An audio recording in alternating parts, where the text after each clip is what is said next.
a good time with that. So, do you want to get into how that happened or no? That's fine. Yeah, Okay. Yeah. Go ahead. Tell me. I know we also have something. I don't know at what point we want to get into this. We will get into that right after. Because it's not called like water tango talks. No, it is whiskey tango talks. We got quite a bit of whiskey today. So. That's the truth. We got some options. Yeah. We got some Irish. We got a little bit of We're speaking the language here. With the bar, good buddy of mine named Nick in 2012 was running a bar in Tempe. Wanted to make it an ASU sports bar. That bar changed into something else, didn't have much freedom on his side at that point. Time passed, we got to be good friends, he was always keeping, he's like a lifetime bar guy, always kind of kept his ear to the ground, feelers out for a location that he could acquire to do that thing. That came up in December 2017. We took over what used to be Mad Hatter on the corner of College and Veterans, right by the football stadium, by the basketball stadium, great location for prime location for ASU athletics, exactly. Right. So we took over December 2017, and our first week of business was when ASU basketball beat Kansas for the first of the two times. So we started getting a flood of fans who were actually going to basketball games, and then things just kind of wrapped from there. We did some renovation and some other behind the scenes things over the summer last year. Picked back up right around football season. We'd be going full throttle there. So it is your diehard ASU college bar. None of them exist. The types of places I went when I was in school, the McDuffie's of the world and things like that. Right. Just don't exist. So for people who, whether they're 21 or 80 years old, we cater to everybody. As long as you're supporting the Maroon and Gold, we got a spot for you. Yeah, my favorite thing about the College Bar of Tempe is the fact that we don't allow in U of A colors. Yeah, so that was. I say we like I'm part of it. That's fine, brother. Hey, you're part of it too, man. Family. Exactly. Yeah. So, that's the thing that kind of got us on the map in February of 2018. So we're only 2-3 months old at the time. You've been on the Pac-12 network twice now. Yeah, because they came back for the Ant Bite segment. So they did that the first time around and they didn't even know who we were. Explain what the Ant Bite segment is. Okay, so Anthony Herron is one of the broadcasters for Pac-12 Network. So he'll do a handful of games, and ASU was chosen, or he did a few ASU games last year in 2018. He does a segment called Ant Bites, which is something a lot of college football broadcasts do, where one of the broadcasters will go to a local bar, restaurant, sample the food, kind of local fare type of thing. I think CBS has done it in the past, things like that. So what he did when he came here for the Oregon State game last year, ran a Twitter poll of a few places with the caveat that he didn't want to go someplace he'd already been. Because the two places, and I'm all for it, are DeFalco's Deli and Chuck Box. Those are the two ones that kept coming up. He went, the only other two times he's done it here, those are the two places he went. And I don't blame him. Love both those places, especially DeFalco's. They're one of our podcast sponsors. An awesome place run by awesome people. So they needed something new. And since it was on Twitter, there aren't a lot of bars or restaurants that actually use Twitter. They'll use the hell out of Instagram. They use Facebook. But these places just don't use Twitter. And that's kind of my wheelhouse, and by virtue of that has become our wheelhouse, social media-wise. Right. So we were blowing up. They were doing Twitter polls and stuff, and we were blowing it up. And Anthony Herron himself was like, I've never even heard of this place, but it's like I said, blowing things up. Naturally we didn't exist when he had been here before, so that's why I didn't hear. Well, yeah, you're certified, verified. Exactly. Bam. That's what it is. Yeah. So he got in it and came by with the whole crew, and he had a great time. Liked the food, liked the environment, liked the atmosphere. Nick, my business partner, and I, we know football. We know what they're doing. It's not just something. I would imagine he goes places that are like, oh, cool. You're coming in. Here's some food. Awesome. We were sitting at a bar table talking about the game with him. And Nick's a former high school football coach, and I know what I know. So we're actually going into like X's and O's and numbers and things like that. So they enjoyed that. And later on in the season, they came back. And like I said, he doesn't like to go to places twice. Right. So for them to come back to us. Well, you guys embody everything ASU, so why not? Exactly. It only makes sense. So we're flattered by it. So it's awesome. And they're great people. Anthony and Lewis Johnson, who's a sideline analyst. He's been on TV forever. It's an honor to meet him. And so I mean, it was a great experience with the whole staff there, the crew from the Pac-12. They would come in when they were doing different setups during the day on Saturday and things like that. So it's a true honor to be involved with that because that's exactly what we want to be. Wow. You got a lot going for you. What's your regular 9 to 5? 9 to 5. I work in the Tribal Operations Department of University of Phoenix. Been there for in Tribal Operations. Yeah, it's a pretty cool deal. So I'm confused. Next month, Irish whiskey. Renaissance man of the people. Okay. So in June I'll hit 11 years with the university. So that's not necessarily my out of college job, but shortly thereafter. Right. So what we do, because we're able to really help out a lot of Native American students who, whether they live on the reservation or other areas, going to school online is a good fit for them, things like that. Just as it is for a lot of adult students.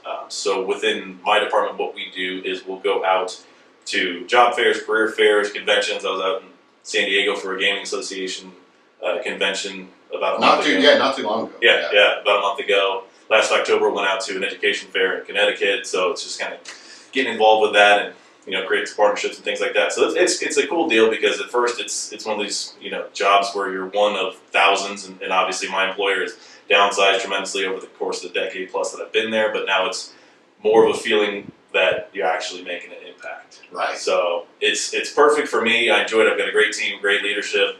It allows me to do all of the variety of things that I do. I can do that because this is the job where I clock in, do my work, clock out, and then I'm done. It's not follow me home. It's not clients hit my cell phone at midnight saying they want to back out of a deal and I got to go meet somebody, to do that kind of thing. Yeah. I did that life for a little bit. I worked in the mortgage field for like 7 or 8 months at the worst possible times, like 2007, 2008. Right. Yeah. I Administration. was like 24, 25 years old. Never had it. I never worked at like a bank. I just got a job because, oh, cool, I'm going to wear a tie and work in an office. I got a college degree. I feel like I'm an adult now. Yeah. Learned some things, which is good, but that experience taught me, okay, these are the things I do and don't want out of my, professional life. I love it.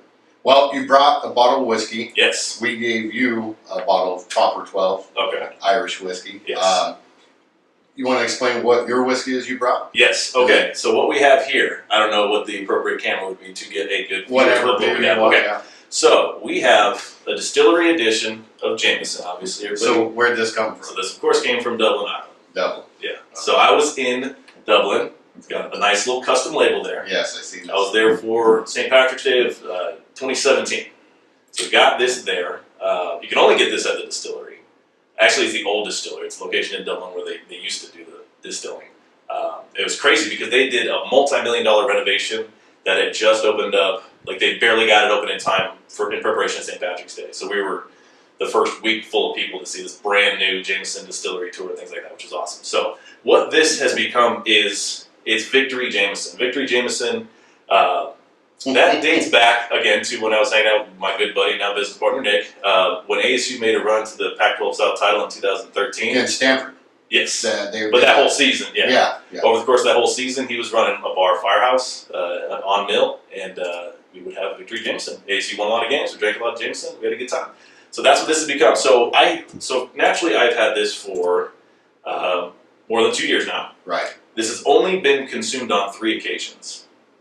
So you can tell that there's not a lot been taken from it. So the first one was by me, Nick, and Dan Rummel, our good buddy. That was when we got a liquor license at College Bar because some of the changes we made over last summer, we had to go out and get a new one because we parted ways with some folks.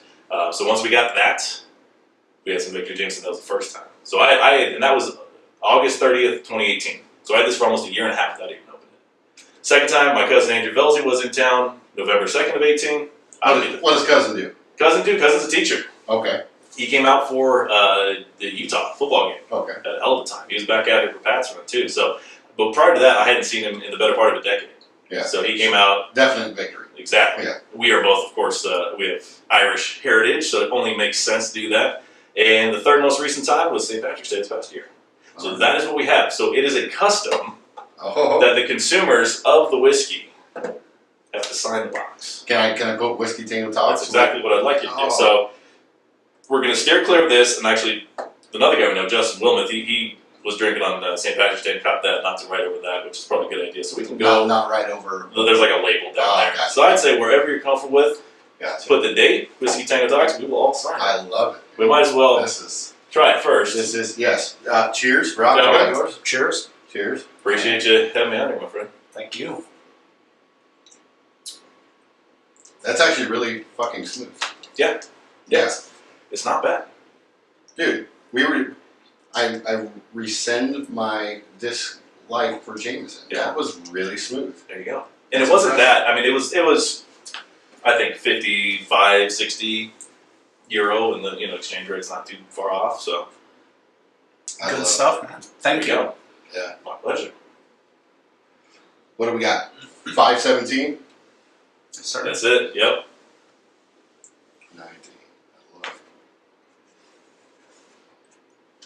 There you are. And now So the I'm trying to box is figure signed out by me.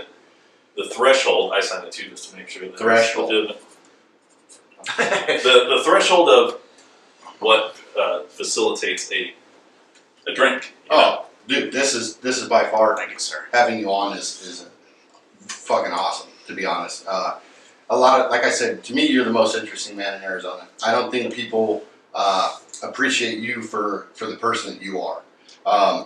You do a lot just for people out of the kindness of your heart. I've noticed being around you. You've always taken care of me, my wife. You know, whenever we have something going on, if we're not able to make something, you're always there with something extra. Hey, if you have liked and subscribed, go ahead and look down below in the description. You can find links to all of our platforms. And go ahead when you subscribe to our page here on YouTube and click that little bell